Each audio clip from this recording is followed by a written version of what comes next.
네, 오늘 이 시간에는 사도행전 5장 27절에서 42절을 좀 길지만 함께 보면서 우리가 담대한 믿음의 삶이 어떤 것인지 함께 오늘 이 새벽 시간에 나눌 수 있기를 간절히 원합니다. 사도들의 사역에 이제 계속 표적과 기사가 일어나고 그들이 이제 감옥에 갇혔지만 지난번에 하나님께서 천사를 보내셔서 그들이 다 빠져나오게 돼서 그들이 어떻게 했습니까? 다시 여전히 굴하지 않고 하나님에서 맡기신 사명으로 예수님의 복음을 끊임없이 전달하였습니다.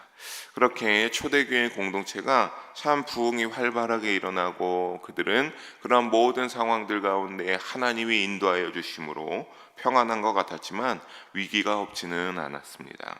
사내들인 공회와 대제사장들은 끊임없이 복음을 전하고 있는 증언하는 사도들을 여전히 핍박하고 그들을 싫어했기 때문입니다.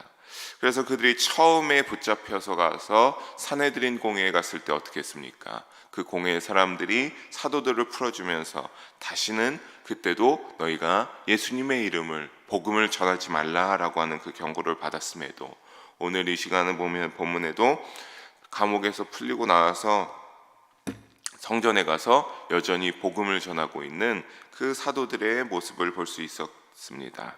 본문을 보면 27절에 그래서 그들은 어떻게 했습니까? 다시 그들을 붙잡아서 사내들인 공회에 그 사도들을 세웠습니다. 사도들이 복음 증거로 인하여 사내들인 공회 앞에 나와 신문을 받게 된 것은 지난번에 이어서 오늘에서는 몇 번째 신문입니까? 두 번째로 받고 있는 신문입니다. 여기서 알 수 있는 것은 우리가 무엇입니까? 사도들은 끝까지 어떻게 했다라고 하는 겁니까? 하나님의 뜻을 쫓아서 자신들의 맡겨진 복음 증거의 사명을 그들이 잘 준수하고 있었다라고 하는 것이며, 거기서 공회의 사람들은 여전히 어떤 것을 알 수 있습니까? 하나님의 뜻을 여전히 반대하고 있는 그러한 역설적인 모습을 여기에서 볼 수 있습니다. 이어서 우리가 28절을 함께 다시 한번 한 목소리로 읽으면서 보도록 하겠습니다. 이르되 우리가 이 이름으로 사람을 가르치지 말라고 엄금하였으되 너희가 너희 가르침을 예루살렘에 가득하게 하니 이 사람의 피를 우리에게로 돌리고자 함이로다. 아멘. 사내들인 공회 사람들은 지난번 주의사항을 다시 한번 이야기하고 있습니다. 그때 풀어주면서 너희가 다시는 예수님의 이름을 전하지 말고 그 복음에 관련된 행위들을 하지 말라고 했습니다. 그런데 그럼에도 불구하고 그들은 어떻게 한 것입니까? 바로 자신들이 가르치지 말라 하였지만 왜 가르쳐서 예루살렘에 예수님의 이름이 가득하냐라고 그 사내들인 공회 앞에 사도들을 세우고 이와 같이 따지면서 자신들의 명령에 따르지 않은 그 사도들의 잘못을 지적하고 고발하고 있는 것입니다. 특히 사내들인 공회 사람들은 우리가 아까 읽으면서 28절 후반에 보게 되면 이 사람의 피를 우리에게로 돌리고자 함이로다 라고 말했습니다. 그러니까 이건 무엇이냐면 전에 예수님을 십자가에 못 박으면서 예수님께서는 뭐라고 했었습니까? 내가 메시아다, 내가 하나님의 아들이다 라고 말하면서 하나님의 뜻대로 사역을 행하면서 예수님은 다니셨는데 그 예수님이 메시아라고 하는 그 예수님을 이들이 죽이지 않았습니까? 그래서 죽이면서 만약에 진짜 메시아라면 우리가 잘못 죽인 건데 그 죄값을 우리가 책임지겠다라고 말하였었습니다. 그런데 지금 자신들이 죽인 예수님이 어떻게 되고 있습니까? 사도들이 예수님이 메시아다, 예수님이 죽음에서 부활하셨다라고 증언하고 복음을 전파하고 다니는 그 모습을 보면서 또 이 복음을 듣고 사람들이 어떻게 했습니까? 믿음이 생겨서 다시 하나님께로 돌아오게 되는 그 놀라운 역사들의 현장 가운데 예수님을 죽인 책임을 져야 한다라고 하는 그러한 일이 어떻게 된 겁니까? 당연한 일이 되어서 이들이 위와 같이 이렇게 말하면서 이들이 사도들이 이 피값을 우리에게로 지게 하려고 한다라고 말하고 있는 것입니다. 결국 그들이 어떤 것임을 자신들이 스스로 드러내고 있는 겁니까? 우리들이 참으로 영적으로 무지한 시선을 가지고 예수님이 참된 메시아임을 볼 줄 몰랐다라고 하는 것을 그들이 드러내고 있는 꼴이 되었습니다. 사랑하는 성도 여러분, 사도들은 이와 같이 우리가 여기에서 볼 수 있는 것은 어떤 것을 알 수 있습니까? 그들이 어떠한 상황이 되든 그들이 감옥에 갇혔든 감옥에서 다시 풀려나와서 여전히 그 날카로운 칼이 자신들의 목을 위협한다라고 할지라도 어떻겠습니까? 끝까지 하나님의 말씀에 응하는 것이라면 복음을 전하고 믿음을 위하여서 살아간 그 모습을 우리는 볼 수 있습니다. 하지만 그렇지 않은 사람들은 사내들인 공회는 여전히 끝까지 자신들의 이익을 위하여서 하나님을 등지고 하나님을 어떻게든 막으려고 하는 그 모습을 볼 수 있었습니다. 사랑하는 성도 여러분, 우리도 공회의 사람들처럼 그렇다면 행동하지 말고 사도들을 본받아 하나님의 뜻을 쫓아갈 수 있기를 주님의 이름으로 축원합니다. 어떻게든지 하나님의 뜻이라면 응하지 않고 하나님의 뜻만 쫓아갔던 그 사도들과 같은 모습을, 그 믿음을 오늘 이 시대에 우리도 소유할 수 있기를 주님의 이름으로 축복합니다. 사도들은 그 질문에 대답하기 시작합니다. 29절과 32절 좀 긴데 우리 함께 다시 한번 읽어보면서 말씀을 봅니다. 베드로와 사도들이 대답하여 이르되 사람보다 하나님께 순종하는 것이 마땅하니라. 너희가 나무에 달아 죽인 예수를 우리 조상의 하나님이 살리시고 이스라엘에게 회개함과 죄사함을 주시려고 그를 오른손으로 높이사 임금과 구주로 삼으셨느니라. 우리는 이 일의 증인이요 하나님이 자기에게 순종하는 사람들에게 주신 성령도 그러하니라 너라. 그러니까 이 사내들인 공의 사람들이 이와 같은 말들을 한 후에 사도들이 어떻게 한 겁니까? 그것에 대해서 자신들의 입장을 대답한 겁니까? 먼저 무엇이 더 낫다고 말하였습니까? 사람의 말보다 하나님께 순종하는 것이 마땅하다라고 말하였습니다. 너희의 사람의 말을 하는 것이 아니라 하나님의 뜻을, 하나님의 말씀에 순종하며 나아가는 것이 마땅하다. 즉 공회의 협박이 사람의 말인데 그것에 순종하지 않고 우리는 하나님의 뜻에 순종할 것을 분명하게 그 가운데서도 굴하지 않고 담대하게 선언하고 있는 것입니다. 그러면서 왜 예수님을 전해야 하는지 이유를 이제 그 이후에 구체적으로 설명하고 있습니다. 먼저 30절을 보게 되면 십자가에서 죽은 예수님을 하나님께서 다시 살리셨고 하나님께서 이를 통해 회개함과 죄사함을 주시려고 하나님 오른편에 앉히심으로 만물을 다스리는 임금이자 죄인들을 구원하실 구주로 삼으셨기 때문입니다. 또한 자신들은 어떠한 입장이다? 자신들은 32절에 나온 것처럼 이 일의 증인이다. 우리가 이렇게 예수님께서 죽으셨다가 부활하셔서 하나님 우편에 올라가는 그 모든 것을 우리가 두 눈으로 보게 되고 예수님과 교제했던 그 복음을 전파할 수밖에 없는 그 증인이 우리다. 바로 우리다. 우리가 그렇게 증인으로 또한 예수님께서 삼아주셨기에, 하나님이 삼아주셨기에 하나님이 맡기신 최고의 사명에 따라 예수님의 이름을 전하지 아니할 수 없었던 것이라고 그 사도들 앞에서 그 공회원들에게 이 사도들이 말하였던 것입니다.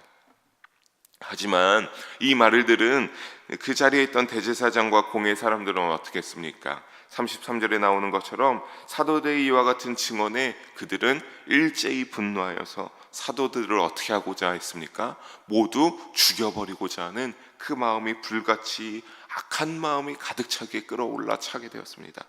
왜 그런 것입니까? 이들은 왜 이와 같은 복음을 듣고도 이 복음을 듣게 되는 것이 아니라 마음에 이 복음의 씨앗이 심어지는 것이 아니라 그 복음의 씨앗을 거절해버리고 이들의 마음 가운데 악한 마음으로서 이들을 죽이고자 하는 그러한 모습들이 차오르게 되었던 것입니까? 그들은 영적으로 무지하였기 때문이고 그건 바로 악한 어둠의 영에 사로잡혀 있는 상태였기 때문에 그랬던 것입니다. 그렇기에 진리가 귀에 들어오지 않고 오히려 어둠을 싫어하는 그 빛을 막으려고 했었던 그 공회원들의 모습, 그들의 민낯이 악한 모습이 드러나게 된 것입니다. 그 공회원들 가운데에서 그때 근데 한 사람이 일어나게 됩니다. 34절에 보게 되면 바로 누구입니까? 바리새인 중에 한 사람인 가말리엘이 일어나게 되었습니다. 사랑하는 성도 여러분, 이 가말리엘은 당시 바리새인들 가운데 가장 탁월한 지도자 중에 한 사람이었습니다. 또 그 중에 그 당시에 가장 존경받는 7명의 그러니까 7인의 라반 중에 한 사람이었는데 이 라반이란 명칭은 무엇이었냐면 그들이 유대인들의 랍비들은 하나님의 그 율법을 가르치는 사람들로서 조금은 권위가 있는 사람들이 아니었습니까? 근데 이 라반이라고 하는 것은 그 랍비보다도 한 단계 높은 지위에 있는 그 인물을 향한 존칭입니다. 그러니까 얼마나 이 가말리엘이라는 사람이 높은 지위를 가지고 있는 사람인 것을 드러내주고 있는 것입니까? 그러니 어떻겠습니까? 이 가말리엘의 입에서 나오는 그 한마디 한마디가 굉장한 영향력을 가지고 있었습니다. 그래서 그는 어떻게 했습니까? 사도들을 먼저 내보냈습니다. 그리고 35절에 말하기를 뭐라고 말한 겁니까? 우리가 조심해야 된다. 너희가 조심해야 된다라고 말하고 있습니다. 그리고 우리가 36절, 37절 두 절의 말씀을 다시 한번 함께 한 목소리를 읽어보도록 하겠습니다. 이전에 드다가 일어나 스스로 선전함에 사람이 약 400명이나 따르더니 그가 죽임을 당함에 따르던 모든 사람들이 흩어져 없어졌고 그 호적할 때 갈릴리의 유다가 일어나 백성을 깨어 따르게 하다가 그도 망한즉 따르던 모든 사람들이 흩어졌느니라. 아멘. 어떠했다라고 말하고 있는 겁니까? 예전에 일어났던 가말리엘이 드다와 유다의 어디에 유다라고 하냐면 바로 갈릴리의 유다, 그 일들을 이제 꺼내어서 말하고 있는 것인데, 그들이 어떻게 됐다라고 하는 겁니까? 그들이 백성들을 미혹하여 일어나는 때가 되어서 그들이 그 당시에 약간 반란과 비슷하게 들고 일어나게 되었지만 어떻게 되옵니까? 결국 그들이 어떻게 되었다? 싸그리 다 무너지게 되었다라고 말했다는 내용입니다.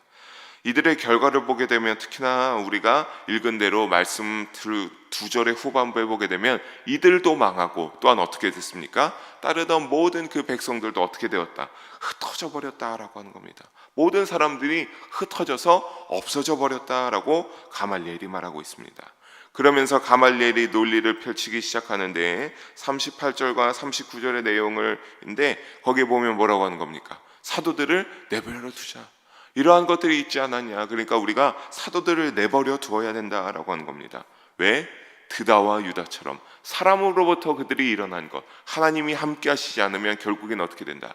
그들이 들고 일어났지만 금방 무너져서 망해버리고 흩어져 버릴 것이다 라고 그렇게 말하고 있는 겁니다.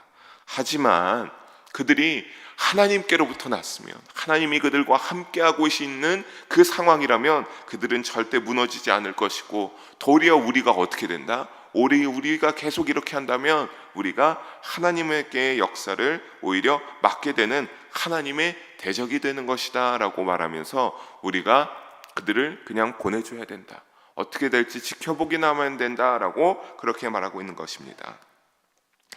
사랑하는 성도 여러분, 가말리엘이 왜 이렇게 말했겠습니까? 왜 하나님이 함께 하시면 우리가 절대로 막을 수가 없다, 그들이 하나님이 함께 하시면 오히려 우리가 하나님의 대적이 된다라고 하는 것은, 하나님은 영원한 분이시기 때문에 그러신 줄을 깨달으시기를 주님의 이름으로 부탁드리겠습니다. 사람은 죽지만 하나님은 죽지 않으시는 완전하신 분이시기 때문입니다. 사랑하는 성도 여러분, 능력의 하나님이 되십니다. 완전하신 하나님이십니다. 그렇게 사도들이 행한 그 모든 일들이 하나님께로 남았다면 우리가 생각해도 대제사장들과 사내들인 공회원들이 당시에 그 막강한 권력을 가지고 있다라고 할지라도 이길 수가 있는 것입니까? 없는 것입니까? 절대로 이길 수가 없다라고 하는 겁니다. 복음 안에 있는 진리는 그렇게 절대적임을 믿으시기 바랍니다. 하나님께로부터 온 것이기에 복음의 진리가 참됨을 믿고 그 복음의 진리를 우리도 받아들이고 우리 가운데 믿으면서 늘 살아가기를 주님의 이름으로 축원합니다. 우리가 40절을 본문으로 돌아서 40절을 함께 다시 한번 한 목소리로 읽어봅니다.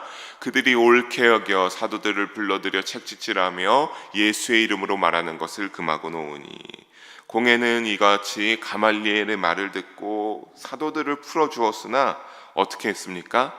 그 전에와 같이 다시 너희가 예수님의 이름으로 말하는 것을 금해야 된다. 근데 그냥 풀어주면 될 것이지 어떻게 했습니까? 어떻게 해서든지 자신의 기득권을 유지하기 위하여서 아주 위협을 하기 위해서 어떻게 했습니까? 책찍질을 아주 하고 그렇게 풀어주었다라고 하는 겁니다. 그런데 놀라운 것은 41절의 사도들은 그 채찍질을 맞으면서 참으로 아팠을 것인데 어떠했습니까? 책짓질을 맞으며 너무나 아팠을 것인데 그들은 어떠했다? 내가 예수님의 이름을 위하여서 이 능욕을 받는다. 내가 예수님의 이름을 위하여서 이들에게 이와 같은 취급을 받는 그 예수님의 이름을 전하는 합당한 자가 되었다. 그렇게 내가 채찍질을 받고 있는 거다. 참으로 기쁘다라고 하는 겁니다. 내가 예수님의 이름을 전할 수 있어서 이와 같은 능욕을 받고 있기에 핍박받는 것을 기쁘게 여기면서 채찍을 다 맞고 공회를 떠나갔습니다. 마지막 41절을 함께 한번 다시 읽어보겠습니다. 41절입니다. 그들이 날마다 성전에 있든지 집에 있든지 예수는 그리스도라고 가르치고 전도하기를 그치지 아니하니라. 아멘. 어떻게 했다라고 하는 겁니까? 그들이 채찍질을 맞고 그 온몸이 다 찢어지고 그랬음에도 불구하고 와서 그것에 약을 바르고 그 어떻게 하든 어떻게 하였다? 그럼에도 불구하고 집에 있든지 성전에 있든지 예수님은 우리의 그리스도이십니다. 우리를 대신해서 죄에서 죽었다가 부활하셨습니다라고 하는 그 하나님의 복음, 예수님에 대한 복음을 끊임없이 두려워하지 않고 담대한 믿음으로 위축되지 않고 전하였다라고 하는 겁니다. 그러면서 복음을 전하는 일에 모든 힘을 쏟아부었습니다. 그들에겐 복음을 섬기며 어려움 당하는 일은 영광스러운 일이었기 때문에 절대로 멈출 수 없었기 때문입니다. 사랑하는 영의 성도 여러분, 로마서 8장 35절에 보게 되면 이와 같은 말씀이 있습니다. 누가 우리를 그리스도의 사랑에서 끊으리요? 환난이나 곤고나 박해나 기근이나 적신이나 위험이나 칼이라고 사도 바울은 예수님의 사랑에서 이러한 것들이 우리를 예수님을 사랑해서 끊어버릴 수 없음을 말하였습니다. 이 믿음을 따라 우리도 담대한 믿음으로 살아갈 수 있기를 바랍니다. 이 담대한 사도들의 믿음의 삶을 우리가 오늘 이 시대, 이 새벽에 우리가 말씀을 나눈 대로 듣고 본받아서 우리 역시 어떤 일들에 참 우리가 다 개인마다 말할 수 없는 그러한 어려움이나 믿음으로 인한 환난이 올 때가 분명히 믿음을 가지고 살아가면 있을 때가 있는데, 그때마다 우리도 사도들처럼 채찍질을 맞을 때 내가 예수님을 믿고 예수님에 관한 복음을 참되게 전달하여서 내가 이와 같은 고난을 받는구나, 내가 이와 같은 환난을 받는구나, 내가 그래서 핍박을 받는구나 라고 하면서 그것을 잘 넘겨가시고 고난에 굴하지 말고 담대한 믿음으로 예수님을 믿고 끊임없이 살아가는 그 믿음을 지키며 살아갈 수 있는 우리의 삶이 되기를 바랍니다. 세상에서 영원한 것은 없습니다. 세상에서 나는 모든 것, 물질이든 무엇이든 그것은 다 유한하기 때문입니다. 하지만 사랑하는 성도 여러분, 하나님으로부터 오는 것은 영원한 것을 믿으시기 바랍니다. 하나님은 어떤 힘으로부터 무너지지 않은 영원한 힘과 권세를 가지신 분이기 때문입니다. 이를 알고 믿음으로 신앙생활을 살아가며 늘 우호적이지 않더라도 담대한 믿음을 잃지 않고 예수님이 그리스도라는 사실을 알고 내가 져야 할 십자가를 지고 고난과 핍박이 있을지라도 오직 예수님을 따르며 살아가는 우리 모든 영의 성도님들 되시기를, 또 제가 되기를 주님의 이름으로 간절히 축원합니다. 기도하시겠습니다. 사랑의 하나님 아버지, 오늘도 귀한 말씀을 부족한 종을 통하여 나누게 하심을 감사합니다. 그 모든 것 가운데 홀로 영광받아 주시옵소서. 아버지, 오늘의 진리와 같이 우리의 믿음의 삶 가운데도 우리가 담대하게 예수님의 이름을 위하여서 그리스도의 신 예수님을 우리의 마음속에 모시고 담대한 믿음으로 우리도 사도들처럼 살아갈 수 있게 인도하여 주시옵소서. 그래서 이 세상 가운데 예수님의 제자로서 살아가게 하시고 예수님을 향한 믿음과 하나님을 사랑하는 그 믿음을 잘 지키면서 살아가는 우리가 되어서 고난과 핍박 가운데 기뻐하며 잘 이겨나갈 수 있는 우리 믿음의 삶이 될 수 있도록 도우시고 함께하여 주시옵소서. 사랑이 많으신 예수님 이름으로 기도합니다. 아멘.